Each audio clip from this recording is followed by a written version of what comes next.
कबंध का वध। रामायण। इस प्रकार पक्षीराज जटायु के लिए जलांजलि दान करके वे दोनों रघुवंशी बंधु सीता की खोज में दक्षिण दिशा की ओर चले। कुछ दूर आगे चलकर वे एक ऐसे वन में पहुंचे जो बहुत से वृक्षों, झाड़ियों एवं लता बेलों द्वारा सभी ओर से घिरा हुआ था तथा अत्यंत दुर्गम, गहन और दुर्गम था। उसे पार कर वे क्रौंचारण्य नामक वन, जो कि जन स्थान से 3 कोस दूरी पर स्थित था, वहां पहुंचे। वह वन भी सघन अनेक मेघों के समूह के सदृश श्याम प्रतीत होता था, किंतु विविध रंग के सुंदर फूलों से सुशोभित होने के कारण हर्षोत्फुल्ल सा भी जान पड़ता था।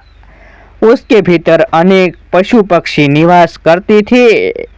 वहां पर उन्होंने सीता को खोजना आरंभ किया, किंतु बहुत खोजने पर भी जब कोई परिणाम नहीं निकला तो वे और आगे चले। इस वन को पार करके मातंग मुनि के आश्रम जा पहुंचे। वन भी भयानक और हिंसक पशुओं से परिपूर्ण था। घूमते घूमते वे ऐसी पर्वत कंदरा पर पहुंचे तो पाताल की भांति गहरी तथा सदा अंधकार से आवर्त रहती थी। उस विशाल कंदरा के मुख पर एक अत्यंत मलिन, लंबे पेट वाली, बड़े बड़े दांतों और बिखरे केश वाली मलिन मुखी विकराल राक्षसी बैठी हुई हड्डी चबा रही थी। राम लक्ष्मण को देखकर वह अट्टहास्य करती हुई दौड़ी और लक्ष्मण से लिपट कर बोली, आओ हम दोनों रमण करें। मेरा नाम अयोमुखी है, तुम मुझे पति रूप में मिले हो और मैं अब तुम्हारी भार्या हूँ। उसकी इस कुचेष्टा से क्रोधित होकर लक्ष्मण ने अपनी म्यान से तलवार निकाली और उसके नाक कान तथा स्तन काट डाले। उसके सारे शरीर पर रक्त की धाराएं बहने लगी और वह चित्कार करती हुई वहां से भाग गए। अयोमुखी के भाग जाने के पश्चात दोनों भाई थोड़ी दूर गए थे कि वन में भयंकर आंधी चलने लगी। उन्हें एक भयंकर स्वर सुनाई दिया, जिसकी गर्जना से संपूर्ण वन प्रांत गूंज उठा। सावधान होकर दोनों भाइयों ने तलवार निकालकर उस दिशा में पग बढ़ाया जिधर से वह भयंकर गर्जना आ रही थी।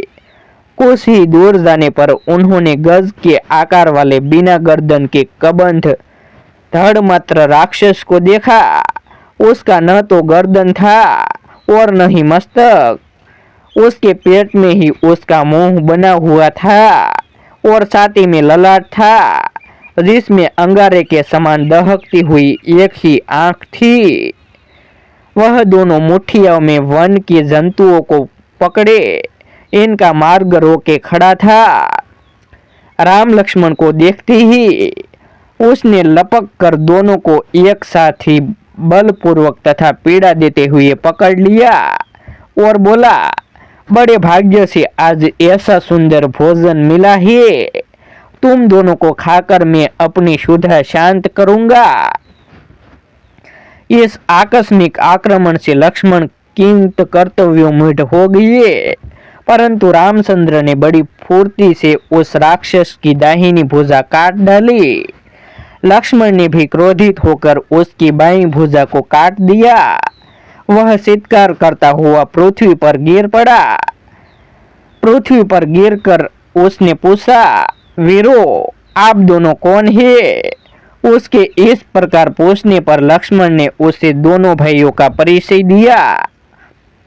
उनका परिचय सुनकर कबंध ने राम से कहा, महाबाहु राम, पूर्व काल में मैं अत्यंत पराक्रमी था, किंतु पराक्रमी होते भी राक्षस रूप धारण कर ऋषियों को डराया करता था।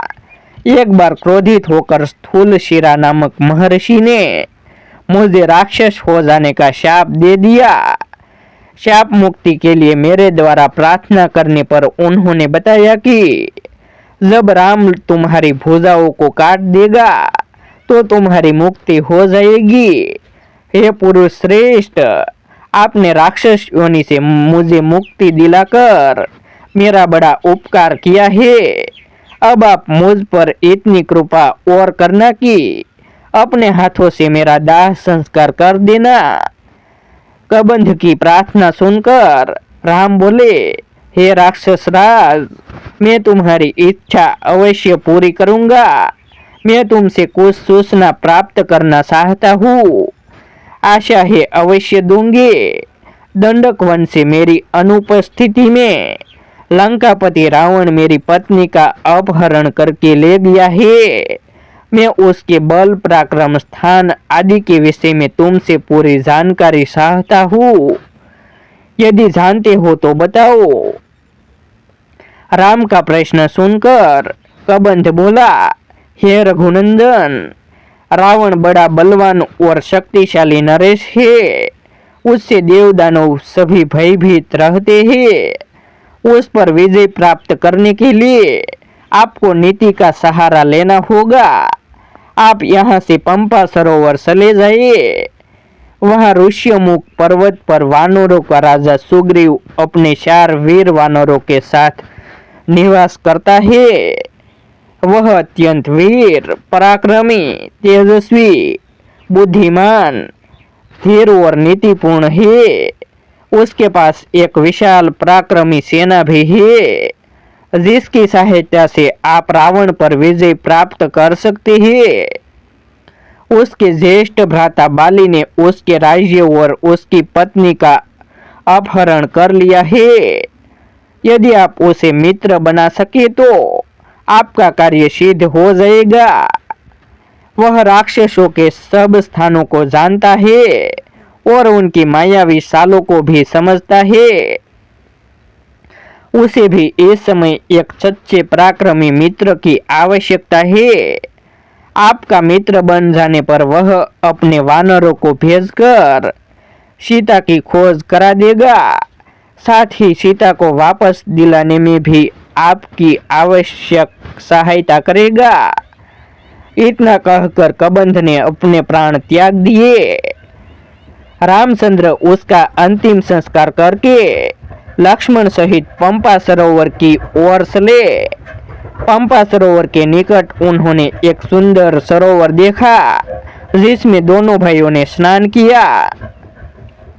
रामायण का अगला भाग देखने के लिए हमारे YouTube चैनल सब्सक्राइब करें, वीडियो को लाइक करें और कमेंट में जय श्री राम अवश्य लिखें।